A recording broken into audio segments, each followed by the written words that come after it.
Hey everybody, it's Koren from Wise Technical Innovations. We are a C3PAO and an authorized training provider for the CMMC program, and I'm a lead assessor and instructor. I'm hoping that a lot of my students out there will gain value from this lesson, and even those that are not my students and C3PAOs and MSPs and OSAs can also use this video to better understand a really tough topic called inheritance. And I was going to name this this lesson "You Can't Inherit That," because that's what the problem is. Everyone thinks that they can inherit everything, and this inheritance misunderstanding is something that could actually really jeopardize the entire program. So how could it? Well, it can big time, because if we don't understand inheritance as assessors, we would accidentally skip over things that were supposed to be inspected and assessed. That's really what it boils down to at the end of the day, as to why an understanding of inheritance is so important. It's important for OSAs, which are organizations seeking assessment, to understand this way before they come to assessment, so that they present their situation correctly and they don't assume inheritance where it really doesn't exist. And so I want to try to add some clarity to the gray that is just very prevalent around this topic, and I'm trying to crowdsource as well. So I would love to hear from my colleagues and all my friends out there in the ecosystem that I'm always, we love to debate and kind of hash things out and really try to understand them. And to me, the best way to understand anything is to go back to the source. And unfortunately, there's not a whole lot to go back to on this topic, and so that's part of the problem, but there is some things we can go back to, and that's what we're going to do today. So here's a little bit about myself. If you want to reach out to me after this, you can reach me at Koren@WTInetworks.com, or you can go to our website at WTIUS, and there's a way to contact us there as well. You can always reach out on LinkedIn, and we love hearing from everybody, not just our students, everybody and anybody who's interested in learning more. All right, so I think a great place to start is by just saying, what is inheritance, and how does this play out during a CMMC Level 2 assessment? During a CMMC Level 2 assessment, an OSA is the organization that is kind of the object of the assessment, and they're the ones that are going to be exposed to creating more of and processing, storing, or transmitting controlled and classified information, because they've won a contract, and the DoD needs to know that they are capable of keeping that information confidential and preventing unauthorized access to that information is really what the 110 controls in NIST SP 800-171 are focused on. So it's a very limited assessment in what it was intended to do. And all the different assessments that are out there really have a different purpose. So always remember, the purpose of a CMMC Level 2 assessment is to ensure the confidentiality of controlled and unclassified information and prevent unauthorized access. And as we say that, let's also talk about FedRAMP and say that the purpose of a FedRAMP assessment is quite different. It would be something that a cloud service provider that is offering infrastructure as a service, platform as a service, software as a service, a cloud computing type service with things like rapid provisioning, web-based interface. They can spin things off and have templates, and you can let's say you want to build an infrastructure, you can just grab 5 AVDs, and you can grab a firewall, and you can it's got your virtual network that you can create up there, and you can wrap it in as much security as you want and apply policies.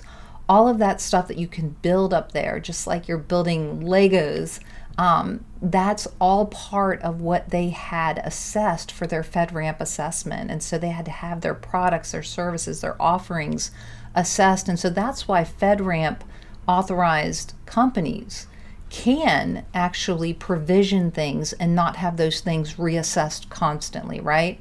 And so, when you are doing SaaS or platform as a service or infrastructure as a service, naturally you're going to inherit some things from that cloud provider, things that were already assessed during their FedRAMP assessment, for example, that you have no control over whatsoever. There's nothing you can do to affect a particular attribute, setting, or the way that something is, or even the protection that is up at their data center, for example, surrounding this object that you are investing in, building with, whatever it is. And so what has gotten people very confused is what can and cannot actually be inherited. And so we're going to go back to NIST SP 853 and also to the NIST glossary to try to clarify what can and cannot actually be inherited, and to also explain the difference between inheritance and shared responsibility.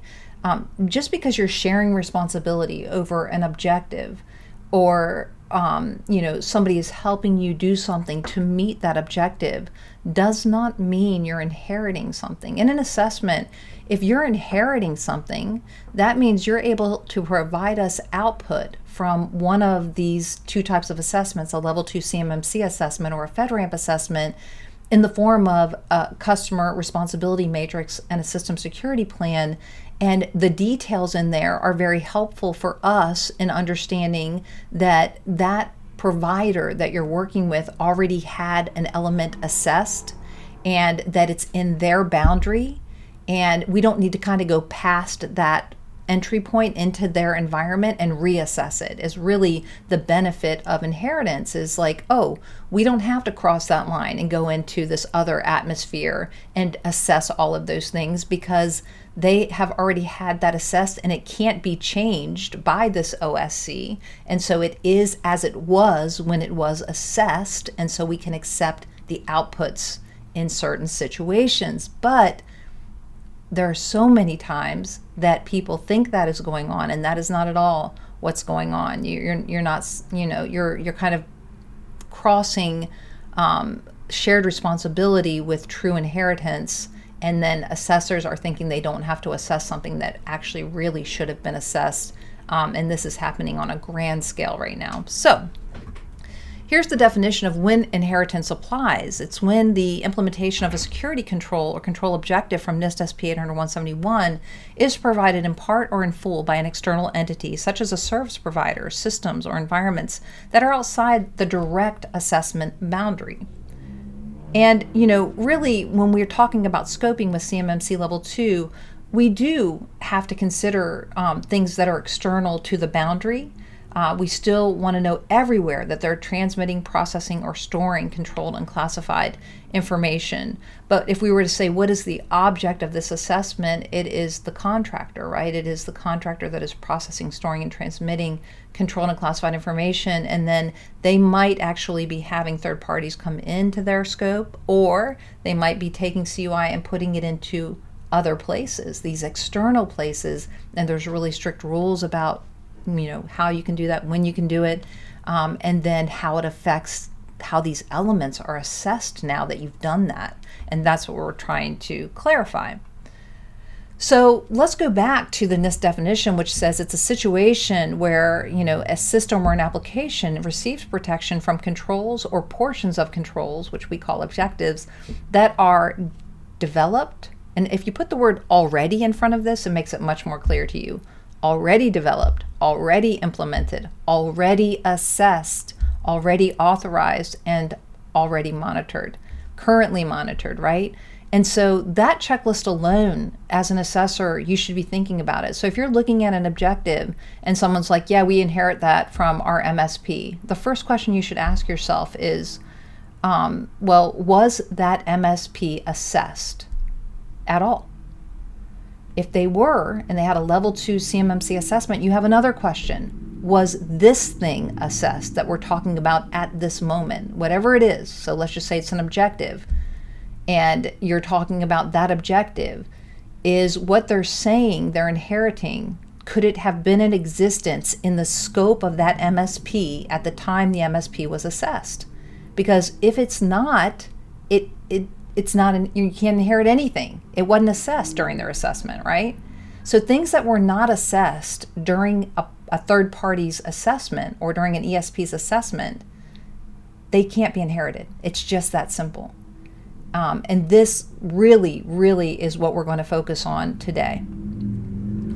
Further guidance from NIST. A control is deemed inheritable when the system or program receives protection from the implemented control, but the control is developed, implemented, assessed, authorized, and monitored by this internal or external entity. We're saying that over and over because those are really good points about inheritance.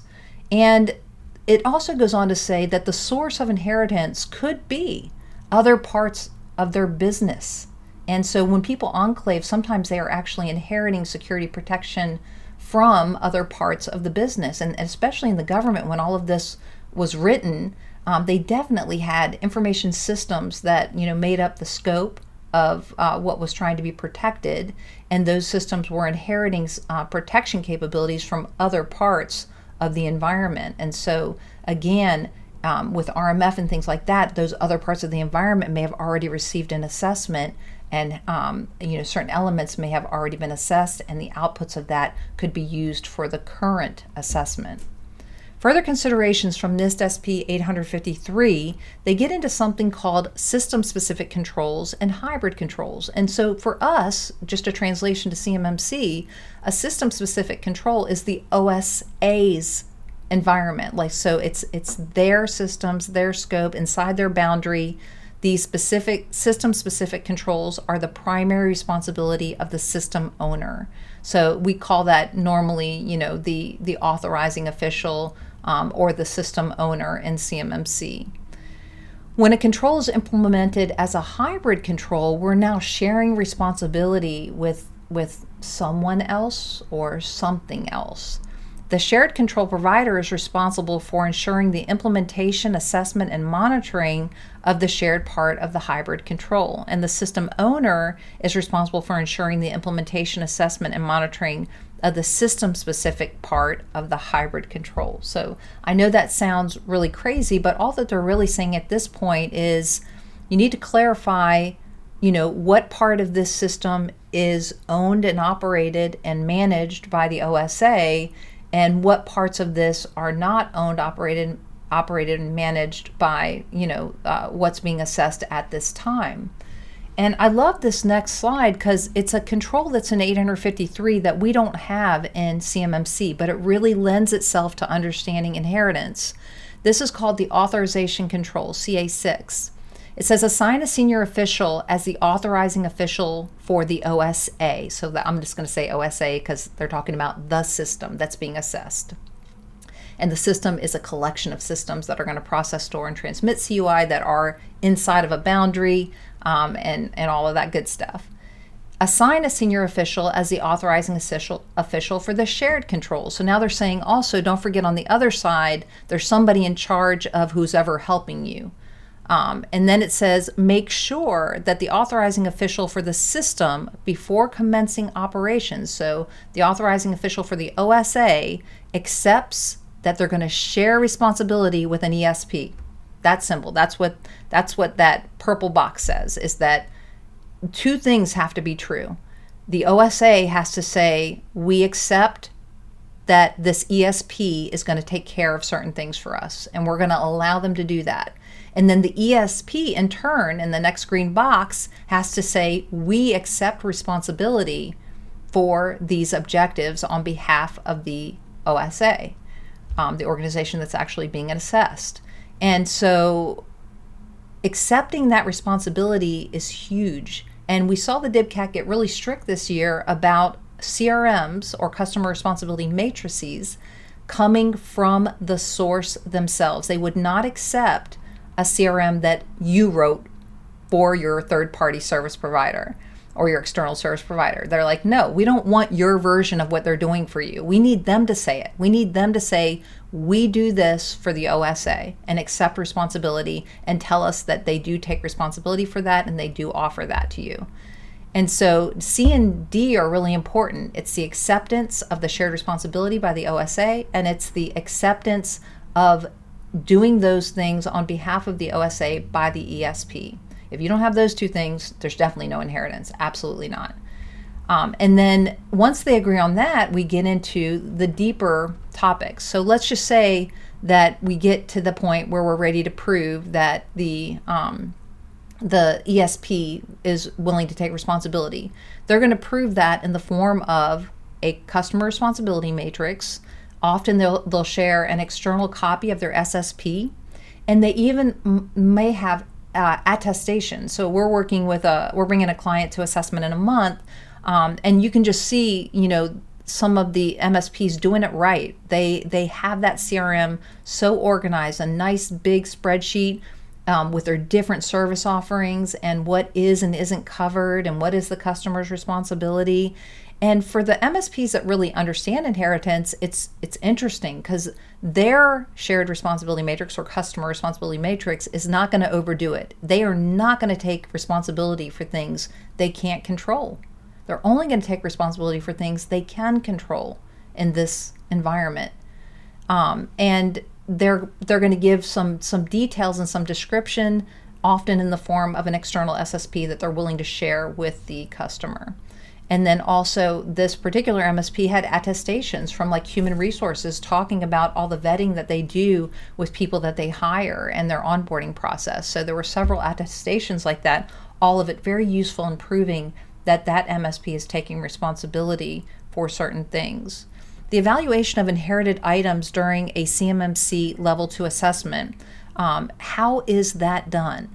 Well, so far we have 7 things on the checklist of whether or not something can be inherited. Number 1, whoever you're trying to inherit from would have had to have already had a FedRAMP or CMMC level 2 assessment. Now, let's get a little bit trickier. If you only had a CMMC level 2 assessment, I can assure you your assessment did not include anything whatsoever about provisioning or spinning off new environments and having that already blessed and assessed for future use. That's not part of a CMMC level 2 assessment. They were never built that way. They can't do that. FedRAMP can do that. CMMC level 2 cannot do that. So if you've got an MSP who had a CMMC level 2 assessment, that is only good for their scope, what they had assessed, and the things in that environment that were included as part of their assessment. What was not assessed is future things, spinning off templates of even environments that are the exact same as their environment. Those future environments didn't exist during their assessment, and they definitely were not assessed, and they did not get a FedRAMP assessment. So if they don't want to show up to every client's assessment and they don't want things to be assessed at all, they want them to be inherited, again, that's not going to work with a good old-fashioned CMMC level 2 assessment. That just goes through all of these controls that have to do with whether or not this instance can actually protect controlled and classified information as it sits at this slice in time, right? Whereas FedRAMP has so much more to it. It is built to evaluate provisioning, web-based interface, spinning off new environments over and over and over again. And even when a FedRAMP cloud service provider gives you the capability to spin off new environments or spin off a new AVD or a VM or whatever it is, or a new instance of software as a service, if you really look at their shared responsibility matrix, they're only letting you inherit what you could never change or alter. What is out of your control is what you can inherit. And so you can inherit things that were covered by their assessment and are still true today in their environment, and that you're actually, covered by, and you can't change. A really good example of that is the physical domain, right? We cannot go up to Microsoft's data center. We can't affect their cameras, their walls, their badge readers, nothing. We are completely at their mercy for the protection of the true physical device that is holding what we see virtually through, GCC High or Azure Gov interfaces. And same thing with Google Workspace or whatever it is. They aren't letting you inherit things that have to do with configurations that you can change or that you can control. They'll say the customer is responsible for configuring this properly. So, shared objectives, configurations, duties, outputs, or capabilities that lie outside the scope of the provider's assessment and will be performed in or on the inheriting party's scope must be evaluated during the inheriting party's own assessment. That makes perfect sense. You can't I mean, you realize how out of control this would get if everyone just said, my MSP was assessed, so you don't ever need to assess me, or you only need to assess 8 objectives for me. That's insanity. If you go and look through the 312 objectives, there's at least 50 of them that no one else can take full responsibility for. You're going to have to take some responsibility for it. Does that mean that you can't get them to help you? Like they can't help you write an SSP? Sure, they can help you, but we still need to evaluate all of that in this assessment. You can't inherit like the SSP control because your SSP didn't exist during their assessment. Even if they help you write your SSP and meet all the SSP objectives, that was never evaluated in their assessment. That just wasn't. It didn't exist. And so we need to evaluate in your environment, in your instance of this. And this is where things are getting very, very mixed up and convoluted. The CRM is only useful as a tool for the assessor in a given assessment to understand the division of responsibilities. For some reason, folks think the CRM is evidentiary itself. It's just a description of division. It clarifies who's responsible for what. And it also, if done very well, will describe details about who's doing what. But for most of that stuff, if it's not eligible for full inheritance, then it has to be evaluated in this assessment. When is something eligible for full inheritance? Let's talk about an example where an MSP had a level 2 CMMC assessment and something was inside of their scope. It was assessed. It's a capability. You're using it and it hasn't changed. Perhaps we have a good candidate for inheritance. Like let's just say there's a SIM or SOC or something like that, and it was completely evaluated for controls or objectives that have to do with checking off a capability or a configuration or something like that, and you're actually using that, and that capability or configuration has not changed, or it hasn't been recreated for your instance. It's actually, just as it was during their assessment. Then perhaps, and if you can't change it or alter it, this would be a fantastic candidate for inheritance. But if you're saying that you're inheriting something, you're going to have to kind of go back to the checklist and ask yourself, was this already assessed under the provider's assessment? Am I talking about a new instance of it when it comes to non-FedRAMP, situations? And if I am talking about a new instance of this thing in my world, in my environment, or my own instance of it, it couldn't have been assessed in their assessment. So you ask yourself, was it developed, implemented, assessed, authorized, and monitored by that other party? Then possibly it is going to be eligible for inheritance. So again, the customer responsibility matrix, it supports all types of conversations during assessment about inheritance and scoping and who's doing what and where we need to go for the evidence is really what this thing is telling us. And the cool thing about inheritance is if we can use it, if something is really inherited, which I love because I have to do less work. I mean, I think everyone thinks I hate inheritance. I love inheritance. It means like less for me to do, right? But I also love security and I love our nation, and I'm not skipping over things and just pressing the I believe button when there's absolutely no evidence existing anywhere that this thing has been implemented correctly and it's never ever been inspected at all. And that's what you've got when you over inherit. People are claiming inheritance when it's a totally new thing, a new instance in a new environment, and it has never been inspected under any other assessment.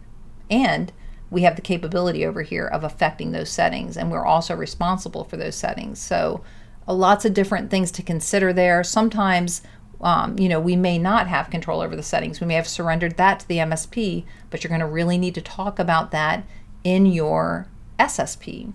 All right, so just a few recaps on the CRM. and its limitations. So each CMMC assessment is organization specific and system boundary specific.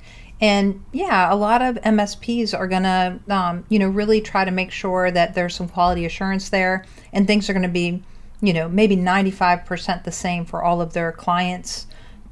And so they are going to use that customer responsibility matrix with all of their clients. There's nothing wrong with that. As long as it is correct and accurate, no problem. But we do need to really make sure we evaluate each assessment and that it is, its boundaries have been correctly identified, described, depicted in the network diagram. All of this is really, really important for the assessor so that they understand what's internal and where that point is that things become external. And then your external connections, for example, to any cloud service providers where you might be putting controlled and classified information.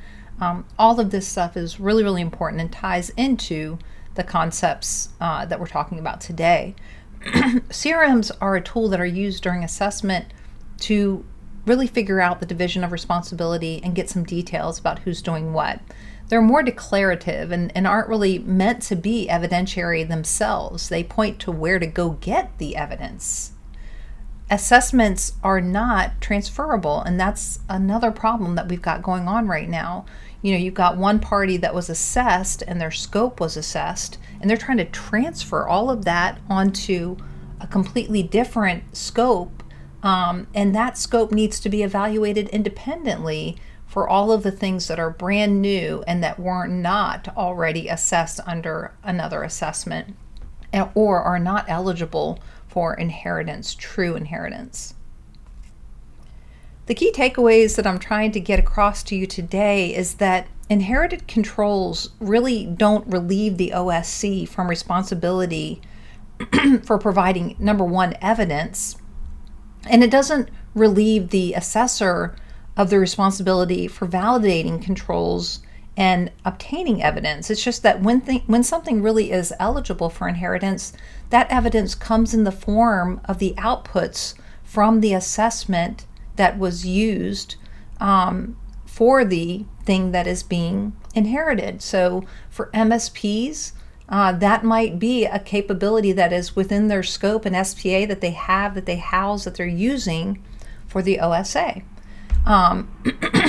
For a cloud service provider, it could be much more than that, because FedRAMP provides for these multi-tenant environments that are allowed to rapidly provision and do have all of those attributes of a cloud service provider.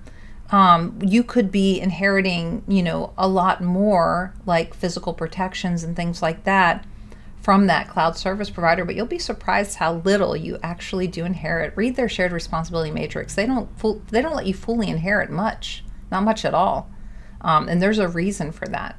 It has to do with the definition of what can and can't be inherited and the fact that they understand that.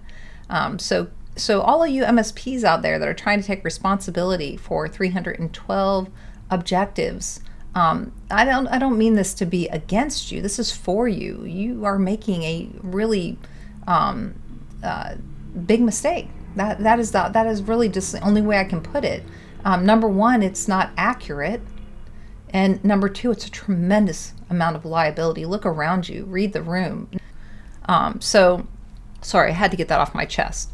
Control inheritance is not blanket coverage. It is just the way that the evidence is provided is that we can actually accept the output from another assessment because of the fact that this particular thing was already assessed, is still in the same state, and within the boundary of that assessment that was done. That's what's interesting about the difference between MSPs and CSPs. A lot of times with CSPs, we're going into their world. We're in their assessment boundary, using things and doing things in there.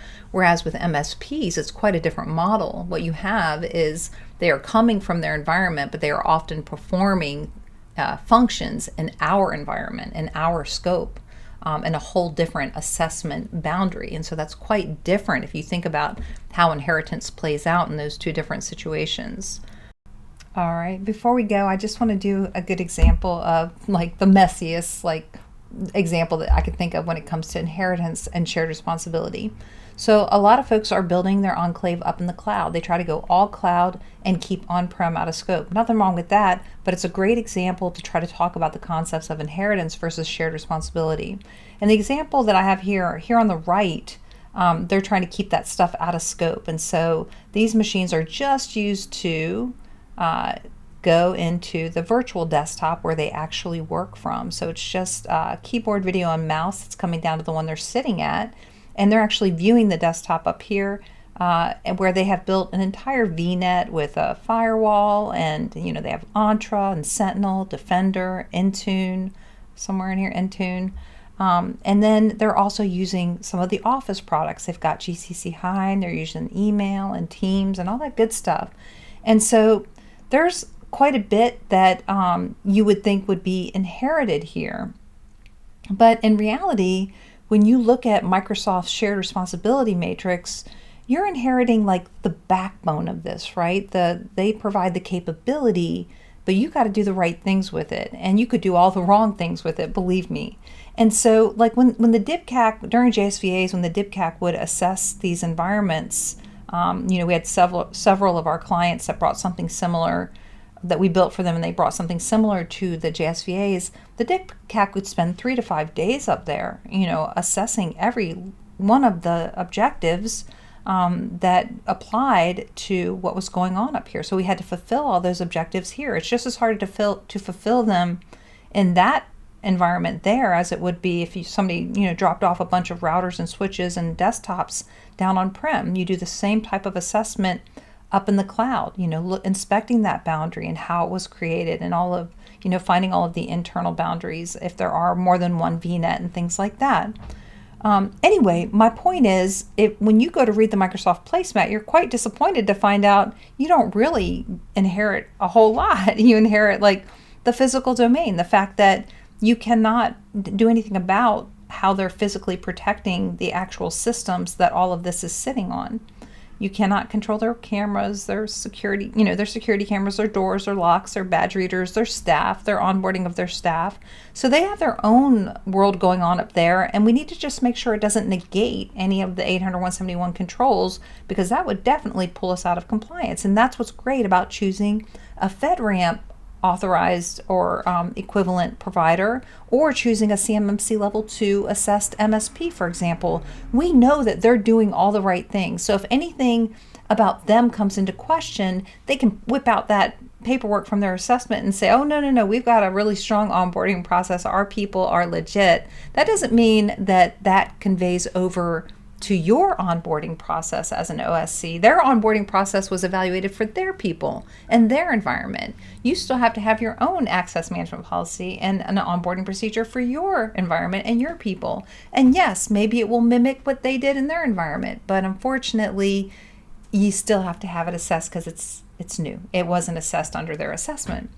So going back to this example, you've got this situation where you've built all this stuff up here, and you can change a whole lot of that, and all the configurations like for Teams and Exchange and SharePoint, all of these things, if any of them have a tie-in to the 110 controls and the 320 objectives, it's going to have to be evaluated. So, anything that could be undone or changed here that would leave one of the objectives unmet is something that needs to be evaluated as part of your assessment. We don't skip over things because they're in the cloud or because they're in a FedRAMP provider.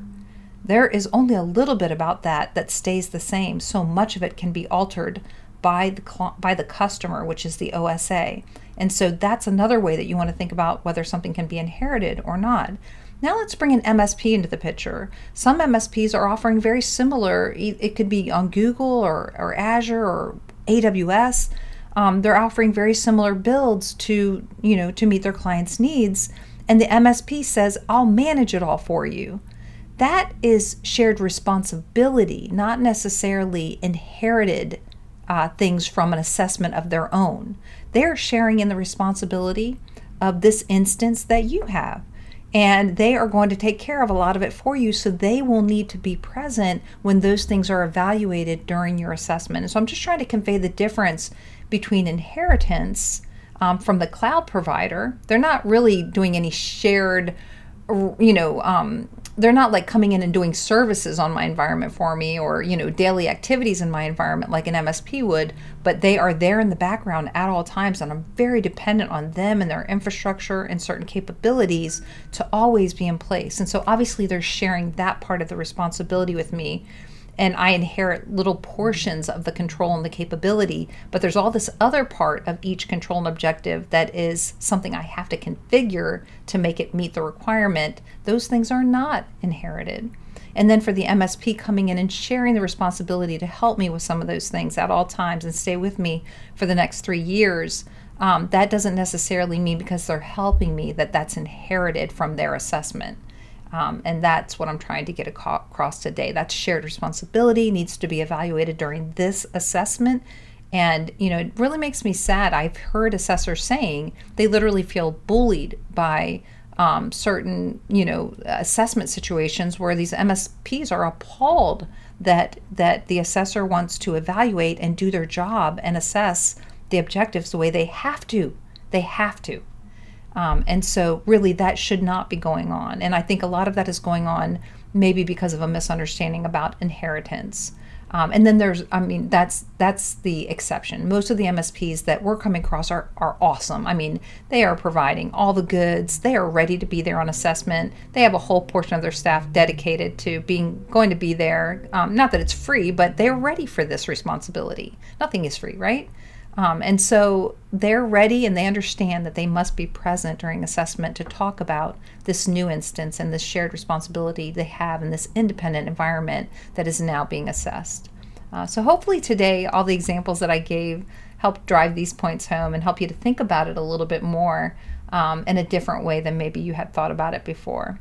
All right. I can't wait to hear from everybody on their own key takeaways and anything they might want to add to this conversation. I hope you have an awesome Friday and just a wonderful weekend as well. Talk with you soon.